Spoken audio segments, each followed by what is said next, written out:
Hi, my name is Dee Withana. I am the Group Credit Control Manager for InterQuest, and I have been with InterQuest for 15 plus years now. I would have said, have more faith in yourself, have more confidence in your abilities, ignore the cultural bias, and strive to be heard. And for me, my manager, throughout all my jobs has been key to my advancement, for developing me, for knowing what's right and wrong in being able to go further. And you have to settle in a company where you know you're going to be mentored and developed in the correct manner. Just don't put up with poor management.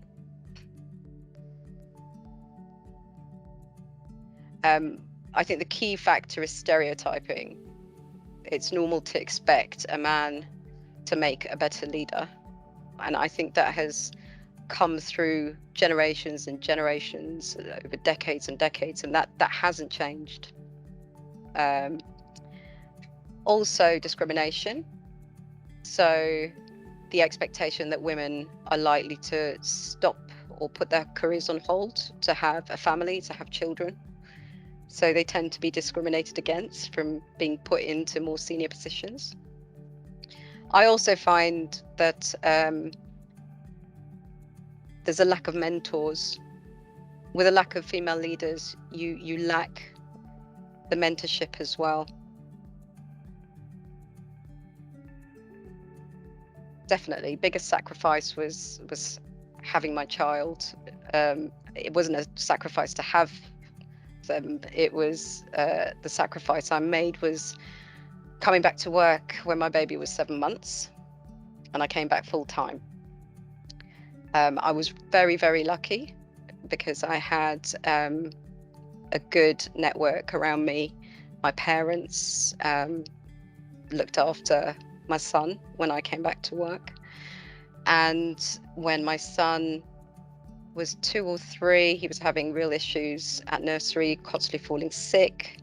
My husband at the time decided that he was going to step away from the job that he was doing. And he became primary carer. And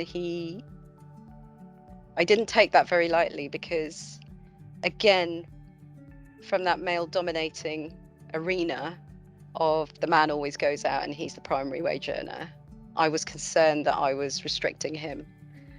But he turned around and said, you love your job. You love it far more than I love my job. And, I think it's the right thing to do. You go ahead. I'll look after him. And for me, that was incredible. I was so lucky, and yes, I feel like I've missed out so much, not being there as the primary carer and not seeing him when he's growing. Sometimes I look at him and I go, my God, have you grown another few inches that I haven't noticed, So you get that pang of sadness.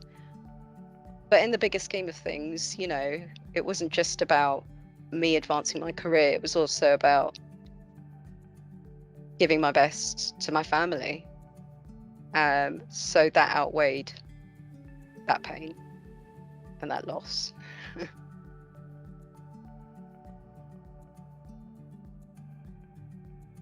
I've put down 4 points that stood out for me, and trying to differentiate between men and women is quite easy and difficult at the same time. But I feel that women have a key advantage because they have, especially to the softer skills, so they have I feel, better emotional intelligence, which refers to the ability to the way you approach issues and handle issues. So this can be things like self-motivation, work ethic, resilience, ability to network, collaborate. And for me, key thing was communication, whether oral and written, and critical thinking. I also feel, on the second point, having females on a board can provide more diverse perspective in the workplace. It can lead to, I feel, better decision making, more rounded. And as I said previously, communication for me is key. And I think that women have a stronger skill set in ensuring communication is open and wide, and all the dots are connected between all the people that need to know. I also feel women have the ability to wear different hats in their roles, especially with having to balance careers and home and children, and bringing that ability into the workplace can also help focus and bring solutions quite quickly. So those are the benefits that I've picked out for having women in a leadership role.